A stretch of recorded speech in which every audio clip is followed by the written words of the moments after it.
কালকে দেখলাম পত্রিকা একজনের বিশাল রিপোর্ট দিছে যে বেটা আজকে দীর্ঘদিন যাবত আপনার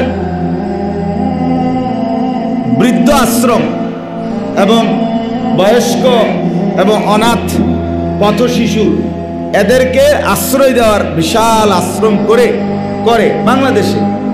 এখন তার মূল পেশা হলো এই ভদ্রতার মুখোশে এই মানুষদের মারা গেলে এটার ভিতরে যেই মারা যায় তার কিডনি, তার চোখ বা বিভিন্ন জিনিস সে কি করে বিক্রি করেছে।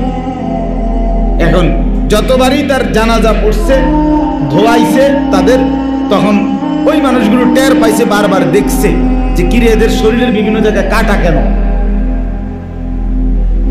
আর এটা জিজ্ঞাসা করতে করতে আপনার তদন্তে বের হয়েছে যে এই লোক ভেতরে মূলত কি এত বড় জঘন্য।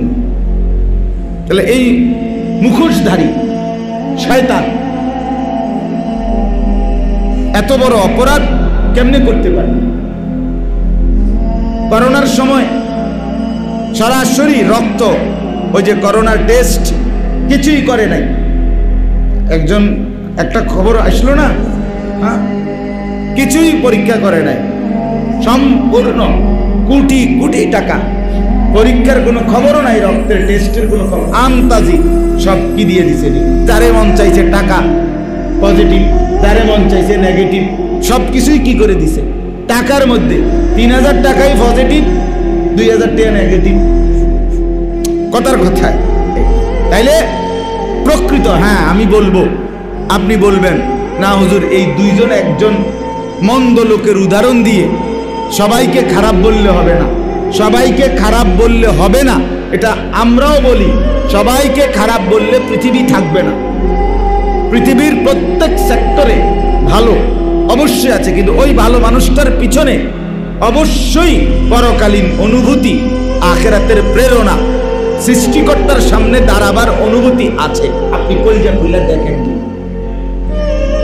ওই কারণে সে ভালো।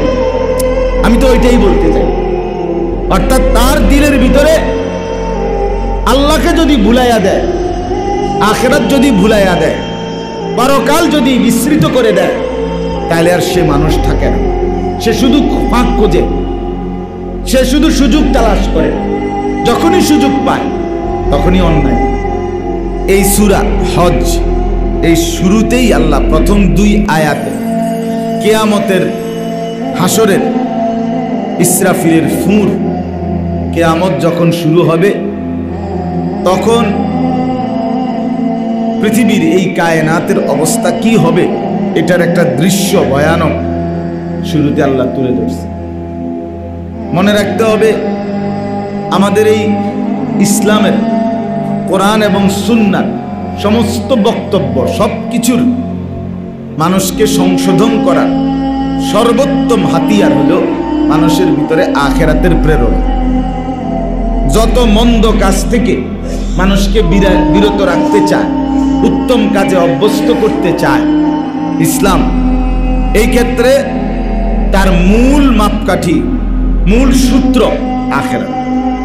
আখিরাতের অনুভূতি জাগাইয়া, আখিরাতের প্রেরণা জাগিয়ে এরপরে তাকে গুনাহ থেকে বাঁচাইতে চায়, নেক কাজে অভ্যস্ত করতে চায়। এজন্য এটাই সত্য, এই পৃথিবীতে র্যাবের ভয়, পুলিশের ভয়, প্রশাসনের ভয়, মেম্বার চেয়ারম্যানের ভয়, এমপি মন্ত্রীর ভয়, অথবা সমাজ, গ্রাম, মাতব্বর, এলাকা, এই সমস্ত মানুষের